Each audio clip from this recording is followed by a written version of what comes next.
শিলিগুড়ি শহরের খাদ্য সফরের এটি দ্বিতীয় এপিসোড। আজকের এই ভিডিও দুটি অধ্যায় আছে, অর্থাৎ আজ আমি শিলিগুড়ি শহরের দুটি জনপ্রিয় খাদ্য প্রতিষ্ঠানকে এই ভিডিওতে ফিচার করেছি। একটা কথা বলি, বাঙালি রসনাকে তৃপ্ত করার জন্য বাঙালি খাবার ছাড়া অন্য কোনো খাবারের জুড়ি মেলা ভার, এটা আমি ব্যক্তিগতভাবে বিশ্বাস করি। আজ শিলিগুড়ি শহরের এমন দুটি বাঙালি খাদ্য প্রতিষ্ঠানকে আমি আপনাদের দেখাবো যারা আদতেই শিলিগুড়িতে খুবই জনপ্রিয় এবং যাদের খাবার খাদ্যপ্রেমী বাঙালির রসনাকে পরিতৃপ্ত করার একদম উপযুক্ত। আজকের এই ভিডিওতে যে কোনো বাঙালির মনের শান্তি, প্রাণের আরাম লুকিয়ে আছে। চলে আসুন তাহলে জিপসি বংয়ের সাথে শিলিগুড়ির বিখ্যাত বরুণ হোটেল এবং ফুলবাড়ি অঞ্চলের অত্যন্ত প্রসিদ্ধ ফুলবাড়ি মিষ্টান্ন ভাণ্ডারে। মাটন খেলে এবং তার মধ্যে নলি পেলে, ভেতরে যদি কার্তুজ থাকে, সেটা না খেলে ছাগলটা পর্যন্ত বেঁচে উঠে গালে চড় মেরে যাবে। ফাটাফাটি।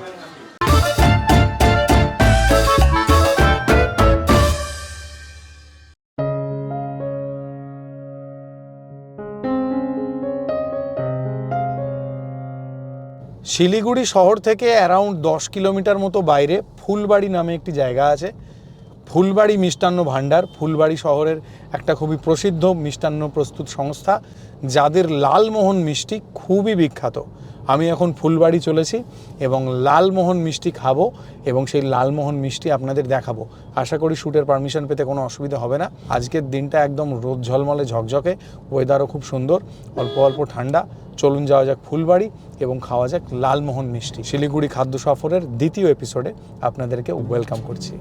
ন্যাশনাল হাইওয়ে 27 ধরে আমার গাড়ি এগিয়ে চলল। একটু আগে যেমন বলছিলাম, আজকের দিনটা রোদ ঝলমলে এবং আবহাওয়া একদম মনোরম, একেবারে ঘোরা বেড়ানোর জন্য উপযুক্ত ওয়েদার।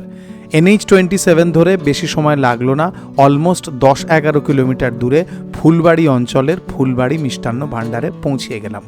এই দোকানের বয়স প্রায় 70 বছর। দোকানের ভেতরে কাস্টমারদের অল্প ভিড় ছিল এবং বিরাট বড় বড় কড়াইতে নানা রকমের রসের মিষ্টি রাখা ছিল। দোকানের একপাশে একটা শোকেস এবং সেই শোকেসের ভেতরেও নানা রকমের মিষ্টি। ফুলবাড়ি মিষ্টান্ন ভাণ্ডার ফুলবাড়ি এলাকার একটি অত্যন্ত প্রাচীন এবং প্রসিদ্ধ মিষ্টির দোকান। এনাদের লালমোহন মিষ্টি, যেমন আমি একটু আগে ভিডিও শুরুতেও বলছিলাম, খুবই প্রসিদ্ধ। আর এই দোকানটার লোকেশান যদি বলি, তাহলে এই দোকানটা NH27-এর একদম লাগোয়া। খুবই সহজ এই দোকানটাকে খুঁজে পাওয়া। যদি গাড়ি নিয়ে কেউ শিলিগুড়ি যান, তাহলে এই দোকান পেরিয়েই আপনাদেরকে যেতে হবে, একদম NH27-এর পাশে। দোকানটায় ঢুকে দেখলাম যে বড় বড় কড়াইতে নানা রকমের মিষ্টি রাখা আছে, ইনক্লুডিং লালমোহন।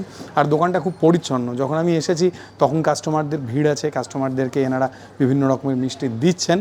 বেশ ভালো লাগলো। আর এখানে শ্যুটের পারমিশন পেতে কোনো অসুবিধা হয়নি, খুব কর্ডিয়াল ব্যবহার, দারুণ সুন্দর। আমি ভেবেছিলাম একটু হয়তো মিষ্টি মেকিং দেখাতে পারবো, কিন্তু আজকে যখন আমি এসেছি তখন সব মিষ্টি তৈরি হয়ে গিয়েছে, তার জন্য আরও সকালে আসতে হয়।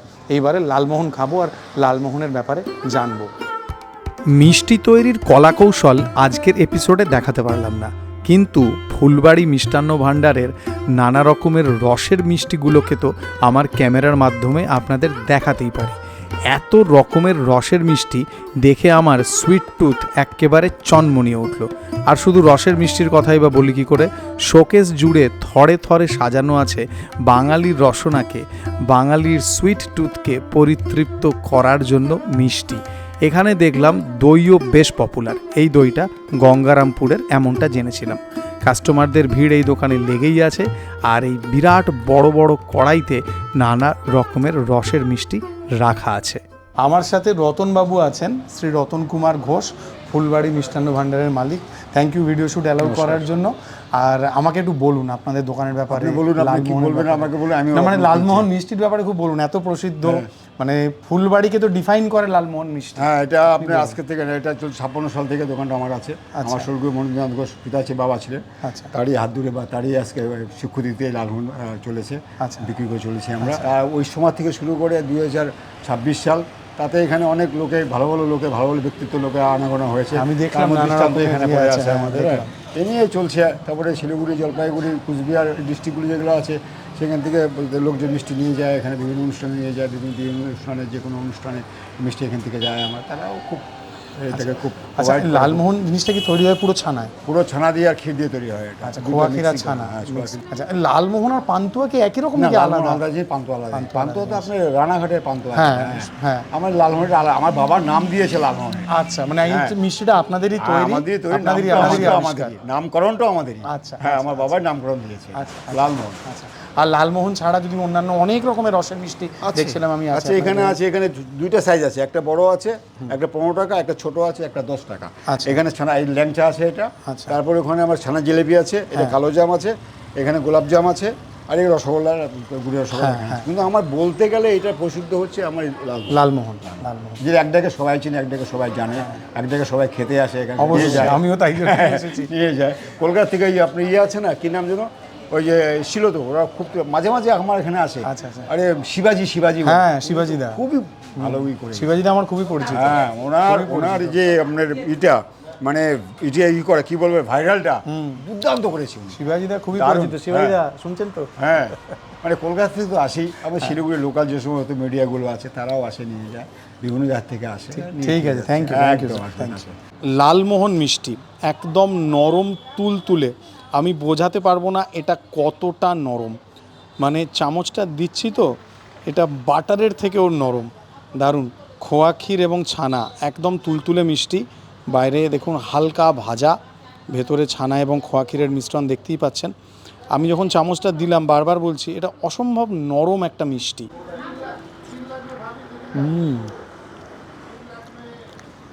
এটা মুখে দিতে গলে গেল, অসম্ভব, মানে মেল্ট ইন মাউথ একটা টেক্সচার আছে।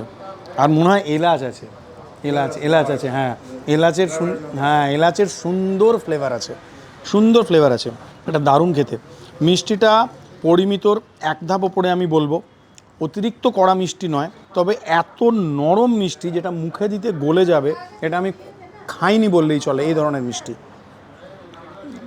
এটা একদম, মানে মুখে দিলাম মনে হলো যেন গলে গেল একদম, এত ভালো খেতে। এটা খুবই সুন্দর। এটা 15 টাকা দামের লালমোহন যেটা খেলাম, একদম 10 on 10। তারও উপরে যদি কিছু দেওয়ার থাকে তাহলে সেটা দেওয়ার মতো। ফুলবাড়ি থেকে আমার গাড়ি ফেরতা পথ ধরল শিলিগুড়ির দিকে। দুপুরে লাঞ্চের জন্য আমার পেটে বেশ চনমন করছে খিদে। পৌঁছে গেলাম সেবাক রোডের বরুণ হোটেলের সামনে। এই যে বিল্ডিং দেখছেন, এই বিল্ডিংয়ের ভেতরেই বরুণ হোটেল। আর এই যে পিসিএম টাওয়ার, এই টাওয়ারের উল্টো দিকে এবং হিরো হন্ডার শোরুমের উল্টো দিকে এই বিল্ডিংয়ের ভেতরেই আমাদের যেতে হবে। এই জায়গায় বরুণ হোটেল খুবই পপুলার একটি খাদ্য প্রতিষ্ঠান। সেদিন দুপুরবেলায় বরুণ হোটেলে মানুষজনের বেশ ভিড় ছিল। আসুন এদের মালিকের সাথে একটু আলাপ করা যায়। প্রথমে আপনার এই বরুণ হোটেলের লোকেশনটা একটু বলুন আমাকে। হচ্ছে আমার সেবক রোড, হ্যাঁ, হিরো হন্ডা শোরুমের অপোজিটে। আচ্ছা, হ্যাঁ, আপনার ল্যান্ডমার্ক হচ্ছে আনন্দলোক নার্সিংহোম। হ্যাঁ, আনন্দলোক নার্সিংহোম সামনেই দেখলাম। এখন যা ভিড় আছে দেখছি, মোটামুটি হাফ অ্যান আওয়ারের ওয়েটিংয়ের পরে পাবো, আপনার মধ্যে হয়ে যাবে স্যার। হয়ে যাবে। আচ্ছা, আপনার এখানে কি মাছ বা কি পপুলার? রুই মাছ, কাতল মাছ, বোয়াল মাছ, আর মাছ, চিংড়ি মাছ, ইলিশ মাছ, ছোট বরলি মাছ, চিতল মাছ, এগুলো সব পপুলার। আচ্ছা, আজকে বড়লি হবে? হ্যাঁ আছে স্যার। তো আমার জন্য এক প্লেট বড়লি রাখবেন। আর আপনাদের এখানে কোনো থালি এরকম ব্যাপার আছে নাকি? সিস্টেম আমাদেরই, ভেজ থালি আচ্ছা। 100 টাকা আচ্ছা, থালিটা, তারপরে যা নন ভেজের আইটেমগুলো অ্যাড হয়ে যায়। যেরকম নেয়। ভেজ থালির আইটেমগুলো কি পরে আবার চাইলে পাওয়া যায়? রিপিট হয়? 100 টাকায় থালি, আবার আচ্ছা। এক্সট্রা কোনো চার্জেবল নেই। আচ্ছা, মানে পরে চাইলে পাওয়া যাবে আর কি। আচ্ছা আচ্ছা, একটা বড়লি রাখবেন। তার সাথে কি মানে মাংসের মধ্যে কি পাবো? মটন খেতে পারেন, মাটন আপনাদের খুব ভালো। স্পেশাল হয়। আচ্ছা, ঠিক আছে, তাহলে একটা মাটন করে দেবেন, একটা বড়লি, একটা মাটন করে দেবেন। ঠিক আছে, থ্যাংক ইউ। আপনার নামটা জানাবো। আমার নাম বিজুশীল। থ্যাংক ইউ ভিডিও অ্যালাউ করার জন্য, থ্যাংক ইউ সো মাচ। ব্যস্ত এই লাঞ্চ আওয়ারে বরুণ হোটেলের সার্ভিস এরিয়া এলাম।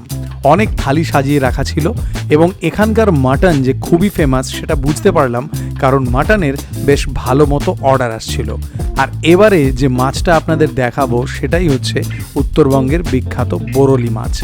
আর একটা জিনিস দেখলাম যে থালির সাথে যে বেগুনি যায় সেটা সব সময় গরম গরম ভেজে দেওয়া হয়। এই বাটিগুলোতে ডাল সাজিয়ে রাখা ছিল। এই হোটেলের বেশিরভাগ কাজকর্ম সব মহিলারা করছেন, সেটাও দেখলাম। এবং এখানে মানুষজনের ভিড়ের কোনো অভাব নেই, সেটাও নজরে এলো। চিকেন কি ব্রয়লার না দেশি? ব্রয়লার। একবার দেখাবেন? বাহ, ঠিক আছে। আরে চিংড়ি, আচ্ছা আচ্ছা, সুন্দর। এখানে এলে কি মাছ খাওয়া উচিত? আমি আসলে বোয়াল মাছ আচ্ছা, আর মাটন একটু দামি পড়ে, বেশি দামি। মাটনটা খুব ভালো এখানে। আচ্ছা, শিলিগুড়ি আসলেই বরুণ হোটেল। আচ্ছা আচ্ছা আচ্ছা, এরকম ইসলামপুর থেকে। আচ্ছা আচ্ছা, এখানকার বড়লি কেমন হবে? আমি কখনো বড়লি খাইনি আগে। ভালো ভালো, আমি অবশ্য খাইনি, আচ্ছা মানে এটা খেয়েছি হয়তো। ভালো। আমি আজকে বড়লি খাবো ভাবছি। আচ্ছা আচ্ছা এবার নিয়ে আমার খাবার হলো আচ্ছা, বুঝতে পেরেছি বুঝতে পেরেছি। ঠিক আছে, আজকে এখনো জায়গা পাননি মনে হয়। হ্যাঁ, প্রচুর ভিড় আছে। হ্যাঁ ঠিক আছে, থ্যাংক ইউ। আমাদের খাবার পরিবেশন করে দেওয়া হলো। বেসিক এই থালির সাথে আমি নিজের জন্য বরলি মাছের ঝাল বলেছিলাম এবং তার সাথে নিয়েছিলাম মাটন কষা। আসুন এইবারে হাত লাগাই। প্রচণ্ড জোরে খিদে পেয়েছে, তাই শশা খাচ্ছি। এখানে একটা বেসিক থালি আছে, যার মধ্যে আজকে শিমের চচ্চড়িটা শেষ হয়ে গেছে, একটা বাঁধাকপির তরকারি আছে, আর বেগুনি আছে, ডাল আছে মুগের ডাল, যেটা এখন আমি ঢালছি, পাঁপড় ভাজা আছে, স্যালাড আছে। আমি আলাদা করে বরলি মাছ আর খাসির মাংস নিয়েছি। খাসির মাংস হাফ পোর্শন আর বরলি মাছ। বরলি মাছ আগে কখনো খাইনি, কিন্তু সবার আগে এই ডাল ভাত বেগুনি দিয়ে খাবো। গরম গরম দিয়েছে, সদ্যই ভাতটা হয়েছে, আগের ভাত শেষ হয়ে গেছে। খাওয়া যাক।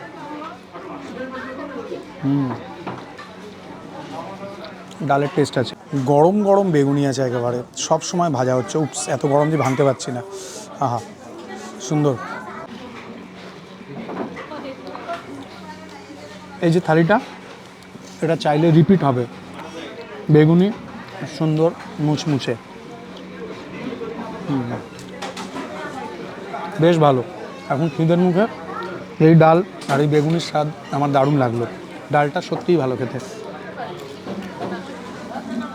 বেশ ভালো। এই যে থালিটা, এতে যে এখন সবজিটা আছে সেটা হচ্ছে এই এই সয়াবিন এবং তার সাথে হালকা বাঁধাকপি আছে। ডালের স্বাদটা আমার জেনুইনলি ভালো লেগেছে। এই সবজির স্বাদটাও ভালো, একদমই হোমলি।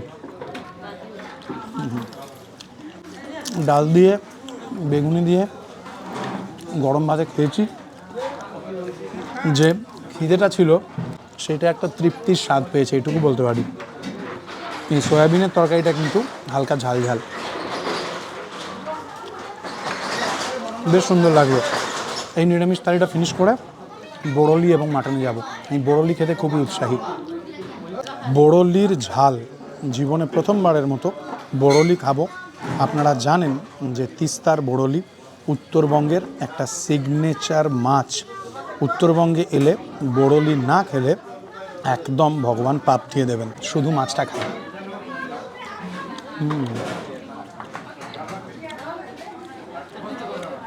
হালকা ভাজা, আমি প্রথমবার খেলাম তো, মাছটার স্বাদ আমার অন্য আর ছোটো মাছের মতো মনে হয়েছে।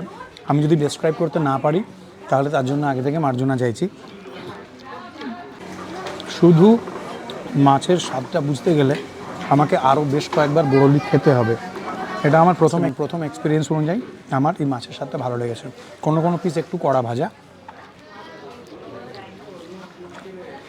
এবং আরেকটা জিনিস আমি যেটা বলবো, যে খাবারগুলো গরম পরিবেশন হয়েছে সেটা সবসময়ই একটা আলাদা মাত্রা দেয়। বড়লিটা খেতে ভালো, সত্যিই ভালো। এবারে মাটনে আসা যাক। এক পোর্শানে 6 পিস থাকে, এটা হাফ পোর্শান আমি নিয়েছি।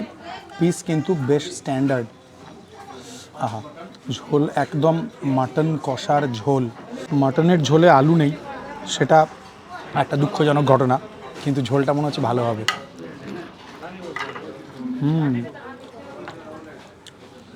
মাটনের ঝোলটা খাসা খেতে, এবং এখানে ঝোল রিপিটও হচ্ছে দেখেছি।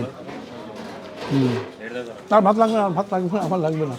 আমি ভাত কম খাই, খুবই কম খাই। মাটনের ঝোলটা দারুণ খেতে, দারুণ স্বাদ। গরম মশলার উষ্ণ ফ্লেভার এবং একটা হালকা কী বলবো ঝাল ঝাল ব্যাপার। ঠিক যেরকম খাসির কষা খেতে পছন্দ করবেন সেই রকম। ঝোলটা নাইস খেতে, সুপার। আর এখানে এখনও লোকজন এসেই যাচ্ছেন, প্রচুর ভিড়। এটা একটা নলির দিকের পিস ছিল, নলির সাথে অনেকটা মাংস, এবং মাংস একদম নরম সুন্দর। আহা, নাইস গোলাপি মাটন।